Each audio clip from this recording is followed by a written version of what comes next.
The Formula One Japanese Grand Prix. This was late Saturday night. Great race. We saw Verstappen back on pole. Like we mentioned on the podcast before, and me were discussing, was Singapore kind of just a bad indication of where Red Bull's at, like just an unfortunate weekend they had. I chalked it up to he's going to be back running up front. Tom said, well, this would be a good indicator if they don't run up front that maybe they're putting their eyes towards next season, considering that they pretty much got the drivers and constructors championships locked up. And that didn't seem to be the case. Verstappen ends up qualifying on pole here. We had a safety car lap 1 with Bottas and Albon making contact in a turn 1 on the initial start. Albon got airborne. It was pretty wild. But this race was just shenanigans, and I will get into some of the shenanigans with you. Lap 5, Bottas gets turned by Logan Sargent. Logan Sargent wrecked again. I mean, in practice or qualifying, I can't exactly remember what it was, but just typical Logan Sargent stuff. This guy is just overhyped, over his head is where I'm trying to go with this. This guy is not Formula One ready. Great race car driver, just he's not Formula One ready. I don't think he'll ever be Formula One ready. Just really having a terrible season. He wrecks just about every weekend. He ends up turning Valtteri Bottas. Just the weirdest incident. Just shenanigans. That's all it is. Just over driving your head, and that's what happened there to Bottas. Sargent got into him, and then we saw a similar thing again. Sergio Perez. I am just over this guy, man. This guy is an absolute clown case, man. This guy starts the season off trading wins with Verstappen the first 4 or 5 races. And I'm sitting here thinking, I think we even put an episode out on this or made a talk point in a podcast way back in the year talking about how we thought this was going to be one of these Nico Rosberg, Lewis Hamilton-esque championship battles all the way through the season. And it was right with that Monaco crash. Sergio Perez's season just went downhill. This guy is struggling to get a podium, struggling to finish races, struggling to get points. Can't get out of his own way. Can't even get through Q3 some weekends. Like, what are we doing over here, Sergio Perez? He just completely sent it in and just took out Magnussen. Just absolutely took out the Haas.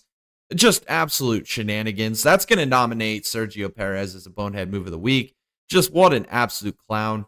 And then had more issues later in the race. I believe he ended up having to leave the GP for a while with some issues. Comes back into the race. It was just a weird clown show. I don't know what's happened to Sergio Perez. He's coming back next year, and I feel like if we could put another driver, like I've mentioned with Alex Palou, if I was Red Bull, I'd be trying to put some money together to try and buy out Sergio Perez's contract.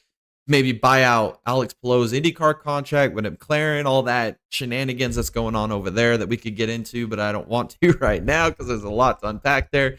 But it'd be awesome to see a different driver with some capability jump into that second Red Bull. I would love to see Alex Palou. But we're stuck with Sergio Perez, and we'll just have to see what next year, and even the rest of this year. I mean, at this point, Sergio Perez is basically racing for his reputation. I mean, this is just clownery at its finest. And then more shenanigans out of Mercedes. Like we mentioned last week with maybe it was 2 podcasts ago with the whole Singapore Grand Prix with the McLaren clown show, and they're trying to be all, like Mercedes and their clownery that's been going on over the past few years where, they end up making contact. Lewis Hamilton ran George Russell up the track, and then George Russell just proceeds to turn into crybaby mode and whine and complain, and it's like, come on, man, this is racing, dude.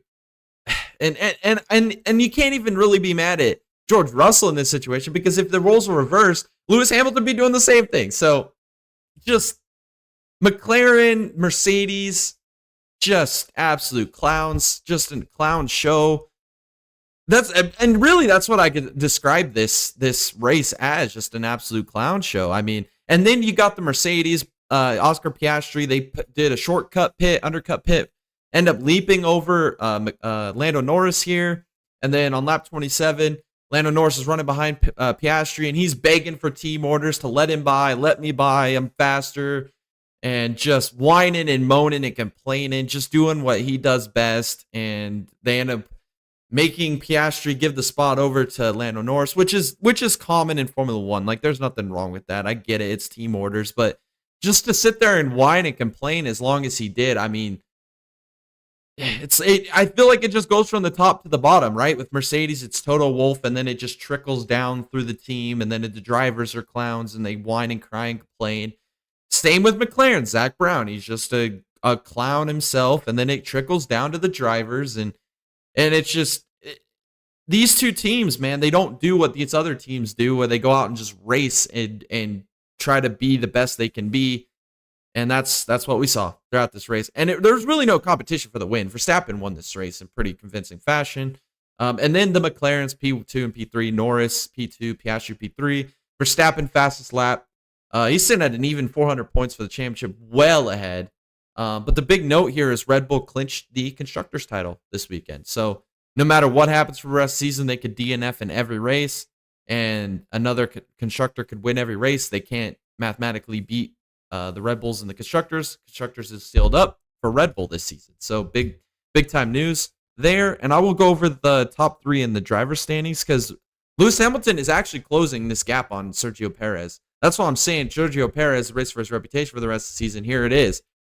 He is currently only 33 points ahead of Hamilton. That's like 2 races.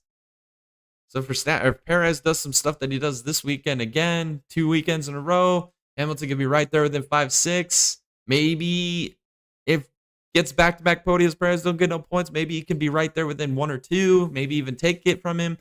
Very interesting there. And then, like I mentioned, Red Bull Constructors champions.